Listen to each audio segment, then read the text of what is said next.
ইফতারির মতো মজা আমি পৃথিবীর কোনো খাবারে পাই না। আচ্ছা আমি ভুল বলছি রোজাদাররা? আমি ভুল বলছি ভাই? একই জানুয়ারি আপনি আপনি বর্ষাকালে খান, শীতকালে খান, ইফতারির মতো মজা, ইফতারির মতো মজা।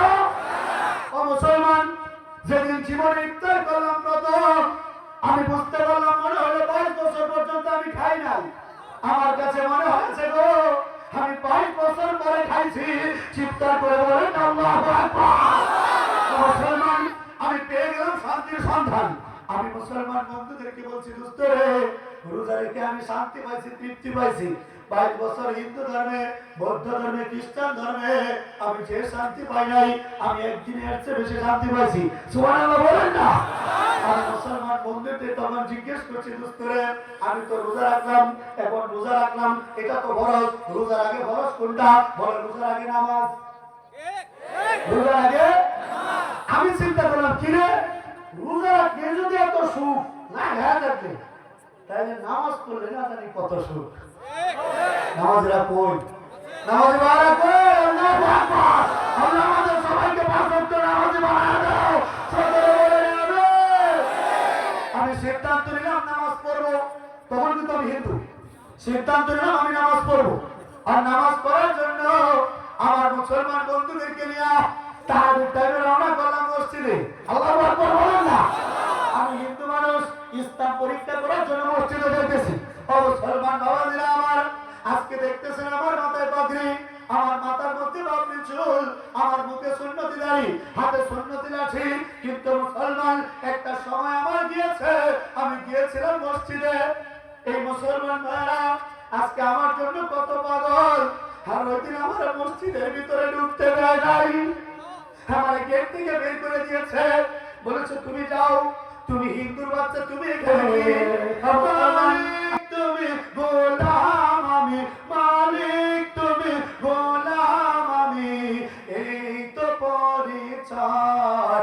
আল্লাহ তোমার সৃষ্টি জুড়ে মিষ্টি বাতাস বয়, আল্লাহ তোমার সৃষ্টি জুড়ে মিষ্টি বাতাস বয়। প্রশংসা গায় শুধুই তোমার, প্রশংসা গায় শুধুই তোমার, তুমি যে দয়াময়। আল্লাহ তোমার সৃষ্টি জুড়ে মিষ্টি বাতাস বয়। জোরে বলেন না সুবহানাল্লাহ।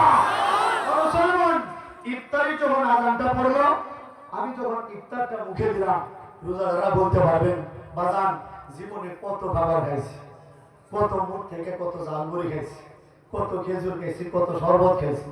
বিশ্বাস করে মুসলমান, মুসলমান আমার আল্লাহর ঘরে ঢুকতে দেয় নাই, আমার মসজিদের বাইরে থেকে বের করে দিয়েছে। আমি যাই নাই, কুকুরকে যেমনে তাড়াইলে আবার যেমন করে লেজটা গুটায় যায়, আমিও আসি আমার তাড়ায় দেয়। তখন দেখি মসজিদের সামনে কয়েকটা কলা গাছ, আমি কলা গাছের আড়ালে গিয়ে লুকায় পড়লাম। আমার কথা একটাই, আমি নামাজ পরীক্ষা করব। ও মুসলমান, যখন আমার হাফেজ সাহেবরা তারাবি পড়াইতেছে, আমি একটা হিন্দু মানুষ কলা গাছের আড়ালে দাঁড়ায় দাঁড়ায় আমি কোরআন তেলাওয়াত শুনতেছিলাম, আমার চোখ দিয়া অজর ধারায় পানি পড়ছিল। ও মুসলমান, আমি বলি কি রে, আমার তো কষ্ট নাই, চোখ দিয়ে পানি পড়ে কেন? পরে বুঝলাম গো, এই পানিটা এটা কষ্টের পানি না, এটা তেলাওয়াতের আনন্দের পানি। জোরে বলেন আল্লাহু আকবার। ও মুসলমান, তেলাওয়াত শুনতেছিলাম, হঠাৎ করে দেখি এই মুসলমানরা আল্লাহর কুদরতি পায়ের মধ্যে, শেরদার মধ্যে পড়ে গিয়েছে। আমি আর ঠিক থাকতে পারি নাই, আমি চিৎকার করে বলেছি, আল্লাহ তুমি কেন আমার হিন্দুর ঘরে পাঠাইলা? বললাম কেন আমার মুসলমানের ঘরে পাঠাইলা না?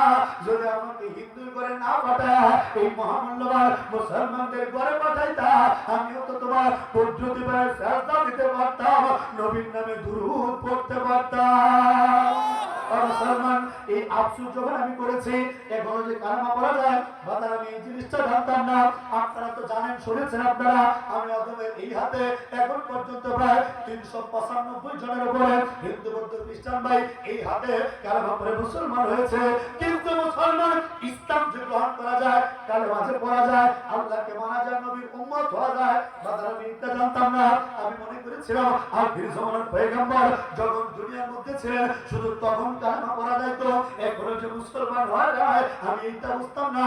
আমি মুসলমান বন্ধুদের আফসোস করে বলেছি, দুষ্টুরে আখির জামানার পয়গম্বর যদি দুনিয়ার মধ্যে থাকতে আমি তোদের সবাইকে ছেড়ে দিয়ে একটা দৌড় দিয়ে গিয়ে নবীজির হাতে হাত রেখে কালেমা পড়ে মুসলমান হয়ে যেতাম। এই আফসোস ছিল দিলের ভিতরে, কেন আমার আল্লাহ আমার মুসলমান বানাইল না। কোন এলাকার হিন্দু ভাইরা শোনেন, আমি হিন্দু থাকতে বুঝতে পারি নাই ইসলাম যে শান্তির ধর্ম।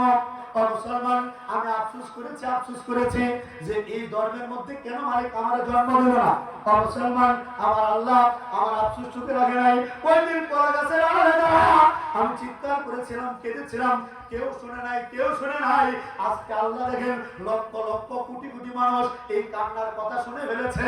আল্লাহু আকবার। কারণ ওই দিন যখন আমি ছিলাম কলা গাছের আড়ালে, মুসলমান দেখে নাই, অন্য ধর্মের কেউ দেখে নাই, দেখেছিলেন একমাত্র কে? আমার আল্লাহ। ওই জিনিসটা গোটা পৃথিবীতে প্রচার করে দিয়েছেন। আল্লাহু আকবার। ও মুসলমান, আমি একদিন নেত্রকোনা মানসিক কলেজে আনন্দমোহন কলেজে যখন অনার্স প্রথম বর্ষে ভর্তি হইলাম 22 বছর বয়সে, মুসলমান আমার বন্ধু বান্ধবদের নিয়ে আমি যাচ্ছিলাম কক্সবাজারে ভ্রমণ করার জন্য।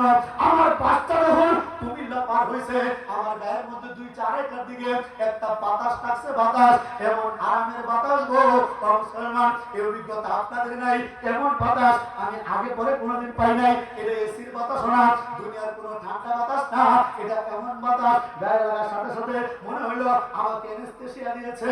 বাতাসটা লাগছে, আমি বাসের মধ্যে ঘুমায় পড়ছি, আর ঘুমের মধ্যে আমার দয়ার সাগর আল্লাহ আমি অধমকে স্বপ্নের মাধ্যমে কালেমা পড়ার ইঙ্গিত প্রদান করেছে।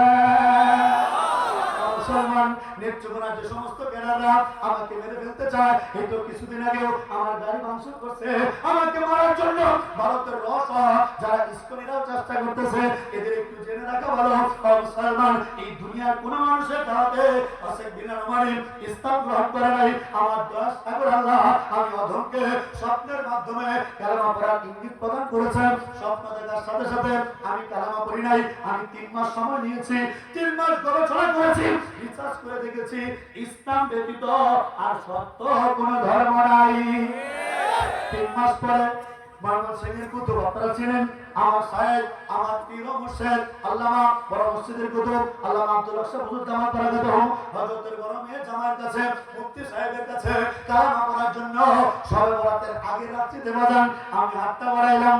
এই অভিজ্ঞতা আপনাদের কারণ নাই, আমার ভাইয়ের আছে, আমার আছে, এটা নমুসলিমদের আছে।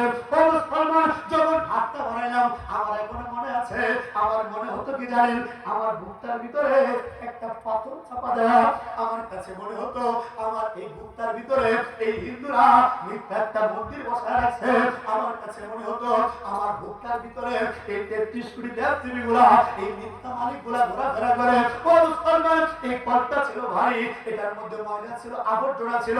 আপনারা পীর সাহেবের যারা মুরিদ হয়েছেন, পীর সাহেব একটা সবক দেয়, লা ইলাহা ইল্লাল্লাহ বলে বাম দিকে কলবের মধ্যে ধাক্কা মারার জন্য, এতে কলবের গুনাহগুলা ঝরঝর করে ঝরে পড়ে যায়। আমি তখন এটা বুঝতাম না, যখন হাতটা বাড়াইলাম আর লা